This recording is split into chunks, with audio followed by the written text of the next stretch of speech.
Every idol in the land destroyed. Altars that had stood for generations torn down and ground to dust.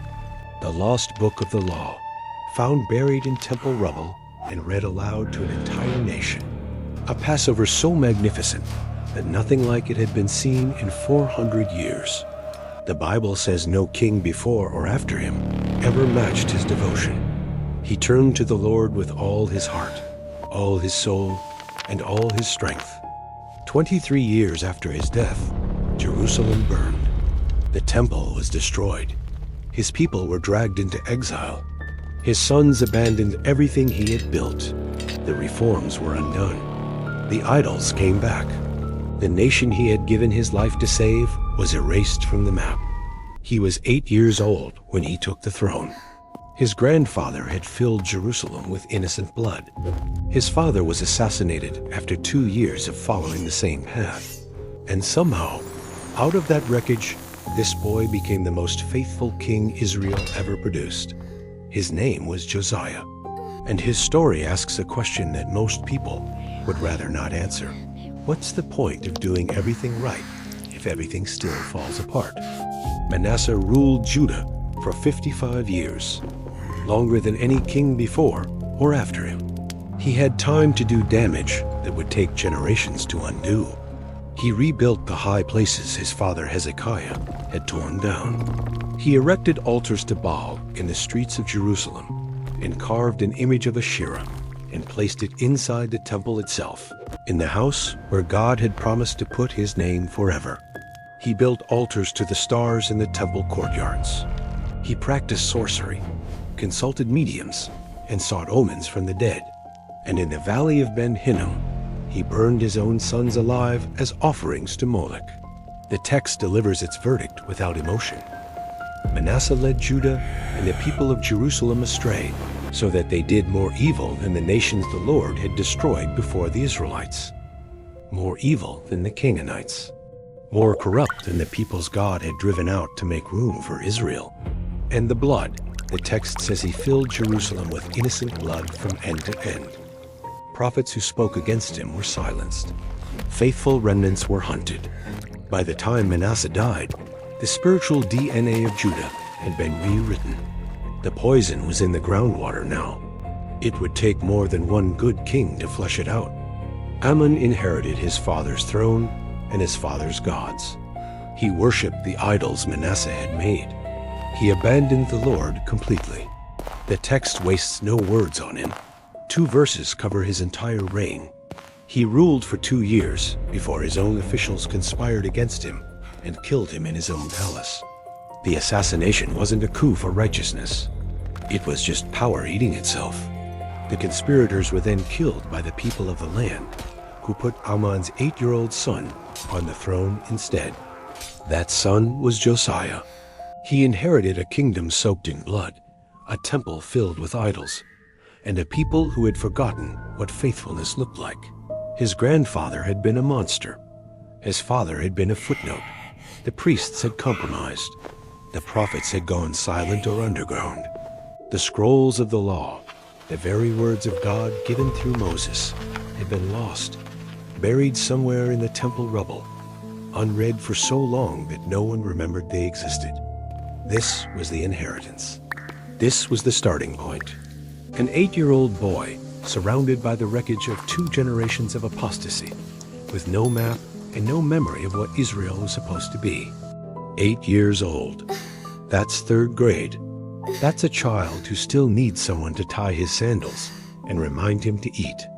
Josiah sat on David's throne before he could fully understand what David's throne meant. The crown was too heavy. The robes were too long. The decisions were too large for a boy who should have been playing in courtyards, not ruling a kingdom. Somewhere in the palace, advisors whispered. Priests angled for influence. The machinery of government kept turning, and at the center of it sat a child who had just lost his father to murder and inherited his grandfather's curse. The text says simply, "He did what was right in the eyes of the Lord and walked in the ways of his father David, not turning aside to the right or to the left." It doesn't explain how. It doesn't say who taught him. It just records the outcome. A boy who grew up in the shadow of Moloch and somehow learned to love the God of Abraham. That's the mystery at the heart of the story. The corruption was total. The influences were toxic. And yet something in Josiah turned toward the light. Something in him refused to repeat what he had inherited. The Bible doesn't explain where Josiah's faith came from. It just says that in the 8th year of his reign, when he was 16 years old, he began to seek the God of his father David, not the God of his father Amon, not the gods of his grandfather Manasseh, the God of David, a king who had been dead for 3 centuries, whose devotion had become legend, whose psalms were still sung, even if his example had been forgotten. Somehow, Josiah reached back past 2 generations of apostasy and grabbed hold of something older, something truer. Maybe it was his mother, Jedidah, whose name means beloved of the Lord. Maybe there were faithful priests hiding in the margins, whispering the old stories to the young king when no one was watching. Maybe it was simply grace, God reaching into a dark room and turning on a light that no one else could explain. The text doesn't satisfy our curiosity. It just records the fact. A teenager in a corrupt palace, surrounded by idols, began to seek the Lord. That seeking would become a fire, and that fire would burn through everything Manasseh had built. 4 years after he began seeking God, Josiah started destroying. He was 20 years old. He hadn't found the book of the law yet. He didn't know the full extent of Judah's violations.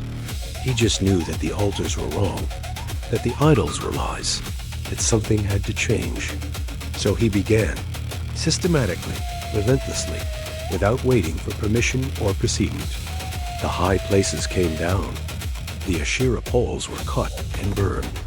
The altars to Baal were smashed to rubble. The incense stands were shattered. He ground the idols to dust and scattered the powder over the graves of those who had worshipped them. This is what made Josiah different from a politician managing public opinion.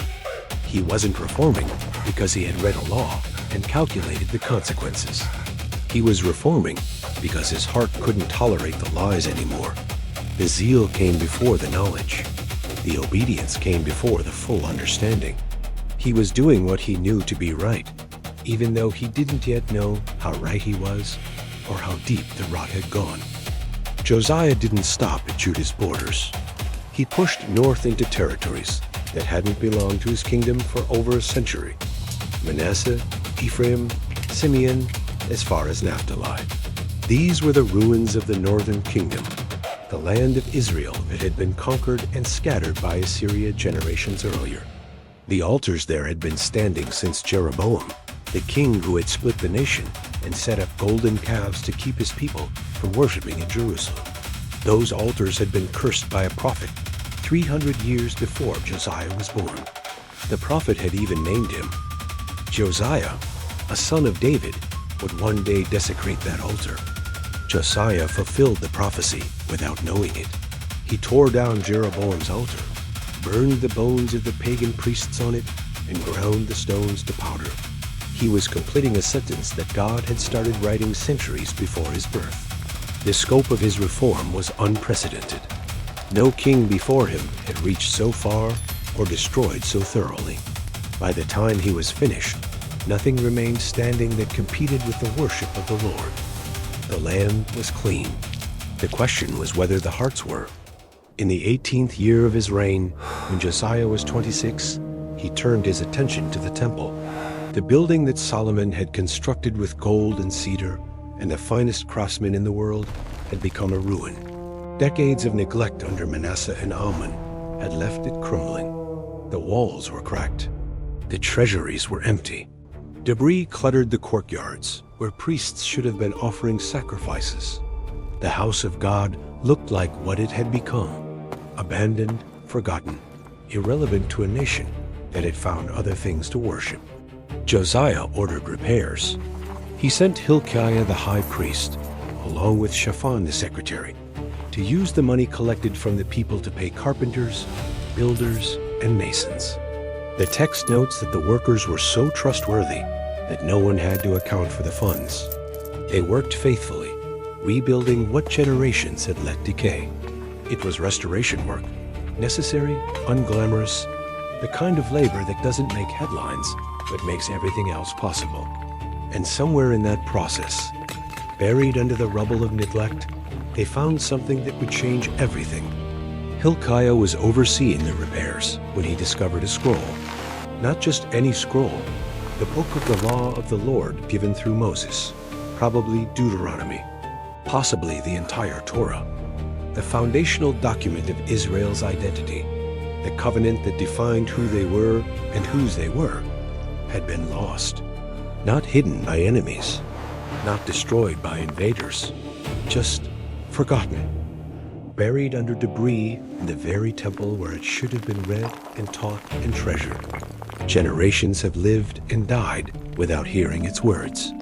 The people had been wandering in spiritual darkness because the light had been sitting in a corner, covered in dust.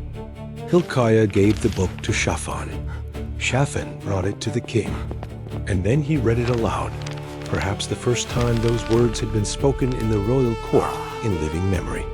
The blessings for obedience, the curses for disobedience, the commands about worship, justice, and holiness, the warnings about what would happen if Israel turned away from the Lord. Every word was a mirror. Every sentence was an indictment. Judah had violated everything. The curses weren't threats. They were descriptions of what Judah had already earned. When Josiah heard the words of the law, he tore his robes. It wasn't a ritual gesture. It was grief ripping through his body, the kind of sorrow that can't stay inside. He had been reforming for 6 years. He had destroyed every altar he could find. He had thought he was making progress, and now he realized that he hadn't known the half of it. The covenant violations were deeper than he had imagined. The curses were more specific than he had feared. The judgment was more certain than he had hoped. Josiah had been cleaning a house that was already condemned. He had been rearranging furniture on a sinking ship. All his zeal, all his faithfulness, all his years of tearing down and burning and grinding to dust, none of it could undo what Manasseh had done.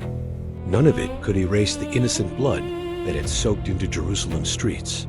The book didn't bring hope. It brought clarity, and the clarity was devastating.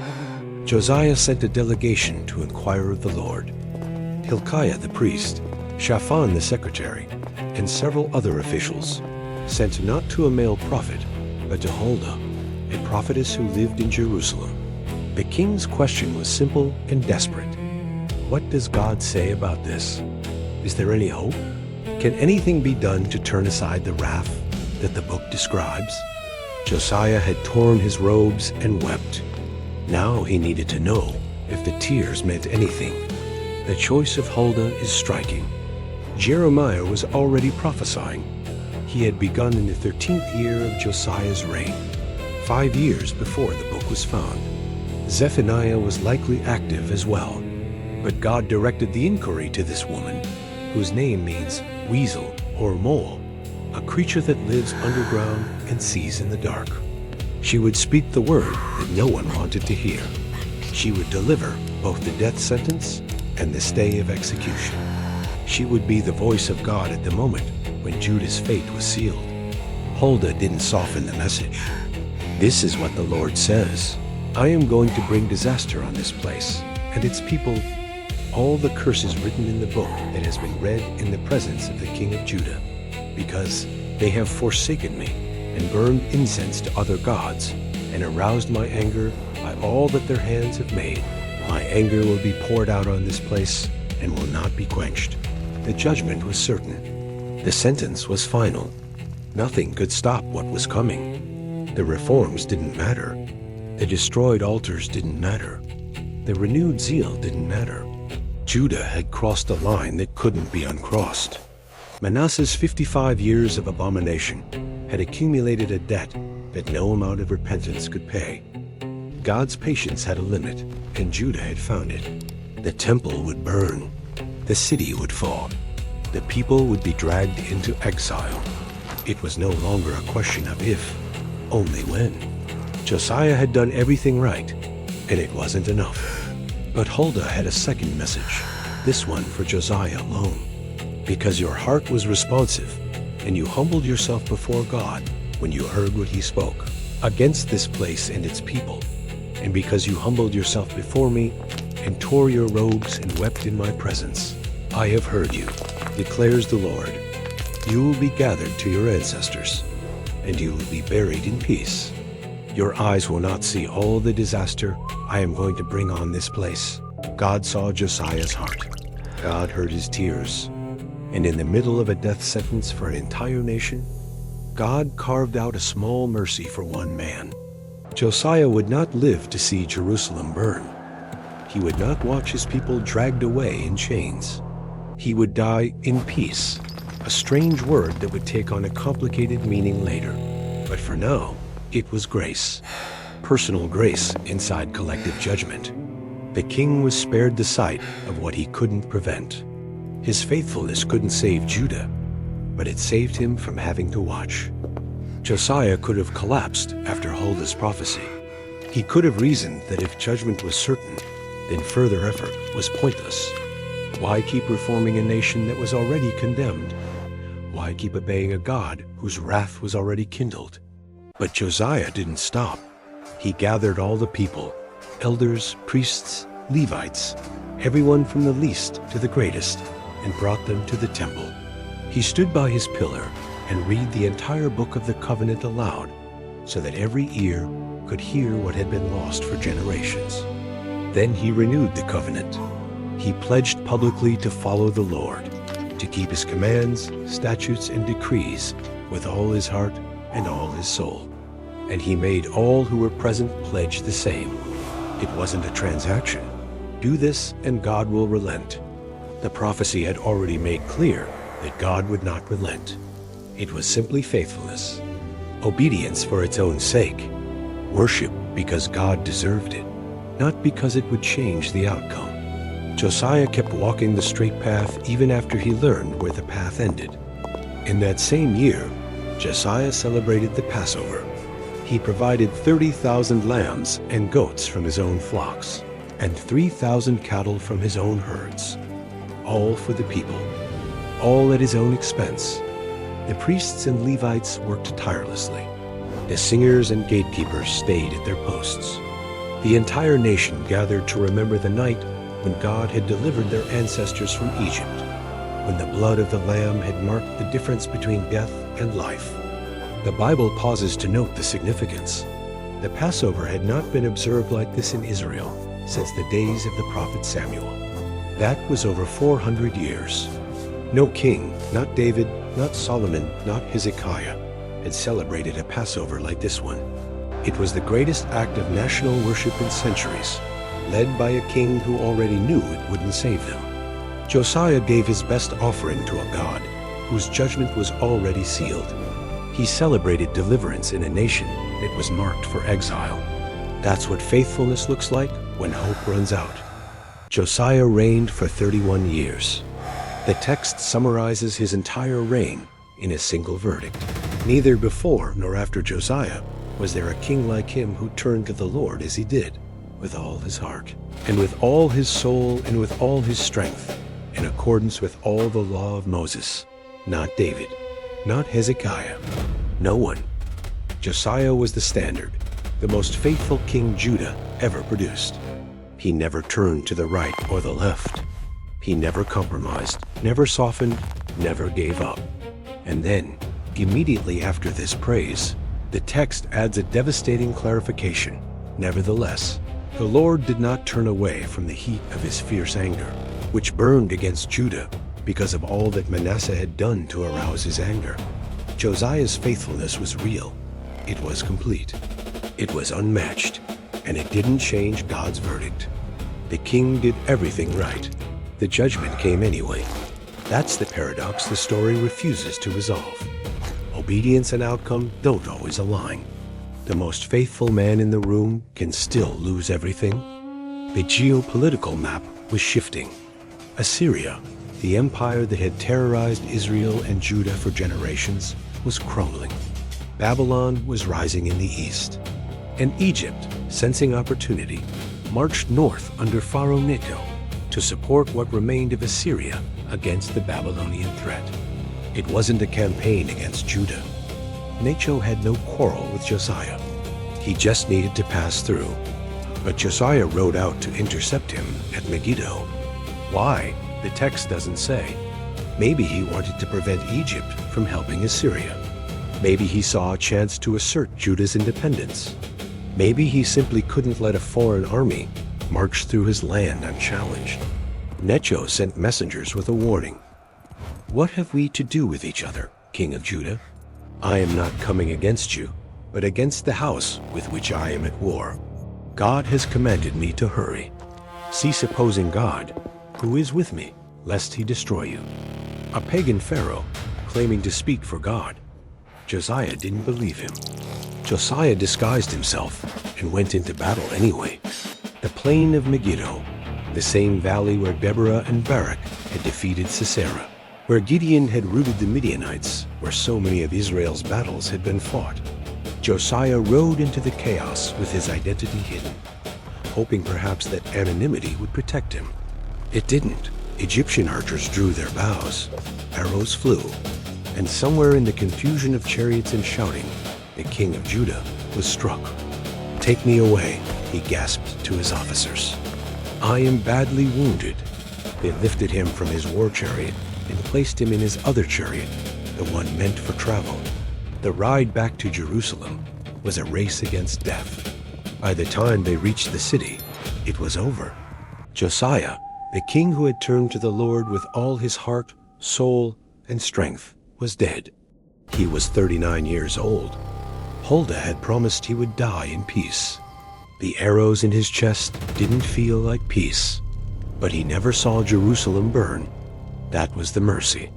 Jeremiah composed laments for Josiah, the prophet who would spend his life weeping over Jerusalem's coming destruction. First learned to weep over its king. All Judah and Jerusalem mourned. The singers, male and female, made these laments a tradition in Israel, sung for generations as a memory of the king who had tried to turn the nation back. No other king received such an honor. No other death left such a wound. 23 years later, Jerusalem fell. Babylon did what Assyria had never managed. They burned the temple, broke the walls, and dragged the people into exile. Josiah's sons ruled after him, and not one of them followed his path. The reforms were abandoned. The idols returned. The covenant was forgotten again. Everything Josiah had built, everything he had destroyed, everything he had restored, it all came undone within a generation. The most faithful king in Judah's history couldn't save his nation. He couldn't even save his own legacy. He did everything right, and still lost everything. Josiah's story doesn't resolve neatly. It doesn't end with revival sweeping the land and judgment averted and everyone living happily ever after. It ends with arrows and exile. It ends with faithfulness that didn't change the outcome. It ends with obedience that earned praise from God and couldn't prevent the destruction of everything the king loved. That's the part of the story that stays with you. Not the reforms, not the Passover, not the book found in the rubble. The part that stays is the paradox. A man who did everything right and still lost everything. And the question that hangs over his grave. What's the point of faithfulness if it doesn't change anything? Why obey if the outcome is already sealed? The answer is in the text, if you're willing to hear it. God saw Josiah's heart. God heard his tears. God spared him the sight of Jerusalem burning. The faithfulness mattered, not because it changed the nation's fate, but because it changed Josiah's. He wasn't faithful to get results. He was faithful because God deserved it. He was faithful because the covenant was true, even when the covenant's people had broken it beyond repair. He was faithful because some things are worth doing right even when doing them right doesn't fix anything. What do you do when obedience doesn't change the outcome? Subscribe. Some faithfulness is its own reward.